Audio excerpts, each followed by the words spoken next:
Oh, good morning, Jennifer. It's freezing, and it took me a lot longer to get set up than I thought. It's okay. I told you this site's kind of unlevel, but no big deal. I got it leveled up. There it is. Sorry for the truck being loud. Nice and level. It's here out on your site B8. I'm going to take it through kind of a walkthrough because I'll be out of town this weekend. You'll still have my number, so you can feel free to get a hold of me. No big deal, but I'll give you a walkthrough.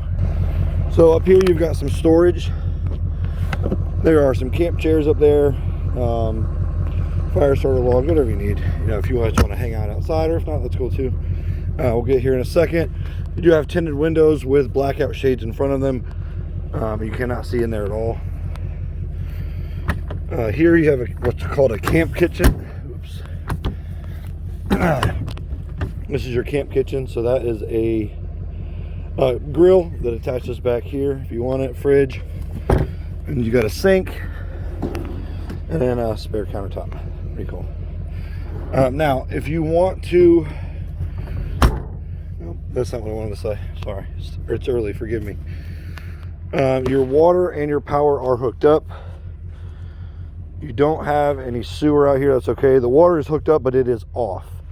Of course, it's self-explanatory. Just turn it counterclockwise, she'll come on. I noticed that your power connection is a little loose.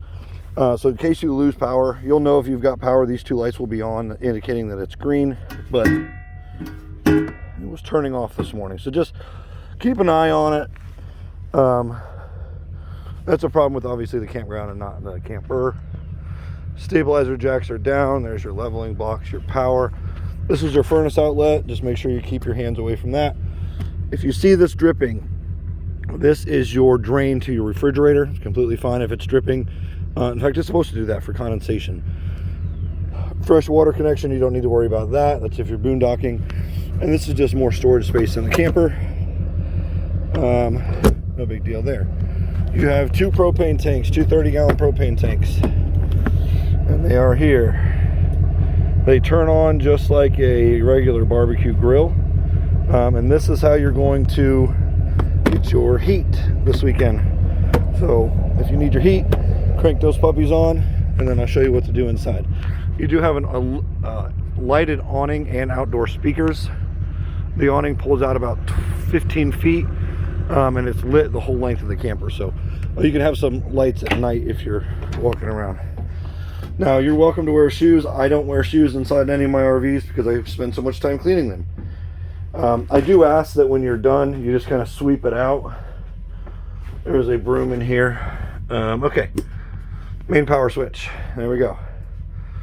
You got your two bunks back there. You can turn on some of these lights manually, but you don't really need all this light, to be honest. Dinette, Keurig, you're welcome to use it. This is brand new. You know, we bought this last weekend or weekend before.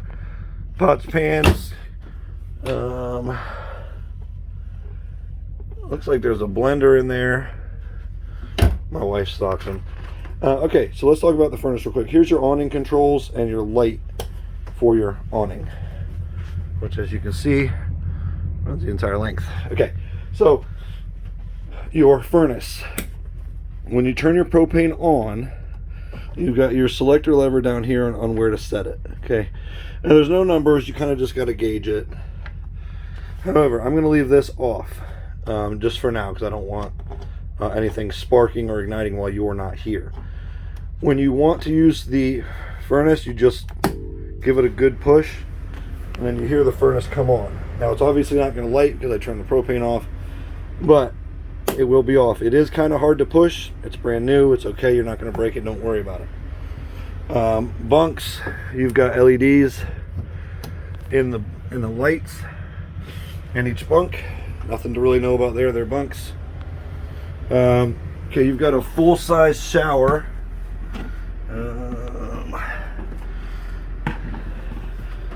Sorry, my wife left some paper towels in there. Okay, full-size shower. You've got your light or your vent here, and you literally just pull down on this and you can move it. And then you got your fan in case you need to turn the circulation on. Here's one thing that we found that's weird, but I haven't had a chance to fix it yet. Is that the hot and cold water is reversed. Why that's like that, I'll never know. I just haven't had a chance yet to get it fixed. So there's that. Oh, all your controls for your water. I'm sorry, I haven't done this walkthrough yet, so this is brand new. Your battery, of course, is going to be full. This is for your fresh, black, and gray tanks. Now we know that they're all empty because we flushed them all. The fresh has a little bit of water in it, no big deal. You can turn on your electric water heater. Then you won't need to use propane in order to heat your water. However, only use this when the water is turned on. If the water is not turned on, you can burn up that water heater. LP propane, you're not really going to need it. That's your propane water heater. You're not going to need it, but you're welcome to use it if you'd like. And your water pump, you would use this if you were not connected to city water and the water be coming out of your fresh tank. GFCI receptacles right here. For some reason, the outlet stopped working. Nothing really crazy to notate about the fridge. It is a fridge and it is a freezer. Same old stuff. Go ahead and turn that on before you get it nice and cold. And we'll put it on auto mode. Sink, 2-burner cooktop. I doubt you're going to be doing a lot of cooking, but hey, you know, maybe you are. I don't know. Bowls, plates, foil pans, bar mops, stuff like that's all down here. Utensils, doggy bags for poop.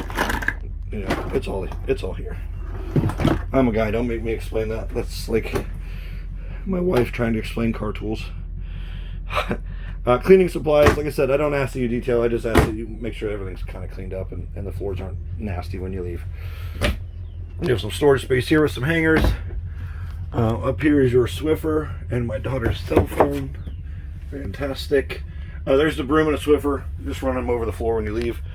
Here's your master bed. It is a queen, so when you leave or when you get ready to make your bed, you just lift up here and this folds down. There we go. You'll have to kind of fight to push this back, push back on this board, and then that will fall. It's a manufacturer's defect that we've already addressed, but it has not been repaired yet. Once this is down, you can go ahead and release your latch over here. The bed will fall, and you do lay head here, body there. So that's the most comfortable way anyway. Other than that, you've got some outlets here, USBs on both sides, and that's really it. So pretty easy. If you have any questions or anything, just let me know. Your radio and everything is up here. Listen to music, Bluetooth, whatever you want. You've got my cell phone number in the event that you don't, but I know you do. 910-299-2902. Jennifer, I hope you have a really great weekend. I hope you win.